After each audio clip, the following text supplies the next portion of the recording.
ஏன் நீங்க போய் சொல்லல? உங்க அப்பா கூட தான் 25 பவுன் நகை போடுறேன்னு சொன்னாரு. வெறும் 3 பவுன் நகையை போட்டு அனுப்பி விட்டாரு. நாங்க வாய மூடிட்டு இல்ல. அத்தை, நீங்க பேசுறது வரதட்சணை, நான் பேசுறது வேலை. வாழ்க்கையில எல்லாத்தையும் விட முக்கியமே வேலைதான். வேலை இல்ல. இப்ப என்ன பண்ண போற? நீங்க போய் சொன்னீங்க, நாங்களும் போய் சொன்னோம். பொய்க்கு போய் சரியா போச்சு. கவர்மெண்ட் வேலைக்கு போற திமிர்ல மாமியாரையே எதிர்த்து பேசுறியா? வாழ்க்கையில இன்னும் பார்க்க வேண்டியது நிறைய இருக்கு. ஜாக்கிரதை. இங்க பார், என் புள்ளைக்கு எப்ப பிடிக்குதோ அப்பதான் வேலைக்கு போவான். நீ வேணா அவன் வேலைக்கு போனதுக்கு அப்புறம் இந்த வீட்டுக்கு வா. அது வரைக்கும் உங்க அம்மா வீட்டே போய் இரு. போ. நீங்க என்ன இங்க நிக்கிறீங்க? குப்பை வண்டி வந்திருக்கு, குப்பை எடுத்துட்டு போலான்னு. போங்க.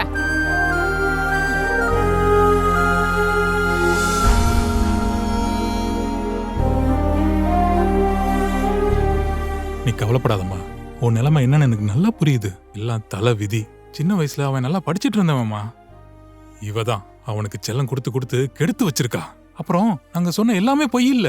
இந்த வீடு, மெடிக்கல் ஏஜென்சி, ஊர்ல இருக்க நிலம் எல்லாம் நம்மளோடதுதான். என்ன கொஞ்சம் கடன் இருக்கு, அவ்வளவுதான். என்ன மன்னிச்சிருமா.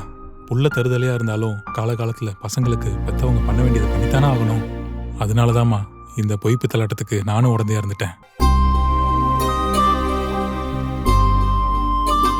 இந்த ஷார்ட்ஸ் ஃபுல்லா பார்க்கணும்னா ஆரா பிக்சர்ஸ் யூடியூப் சேனல்ல பாக்ஸர் வைஃப் வெப் சீரிஸ் வந்திருக்கு, ஃபுல்லா பாருங்க.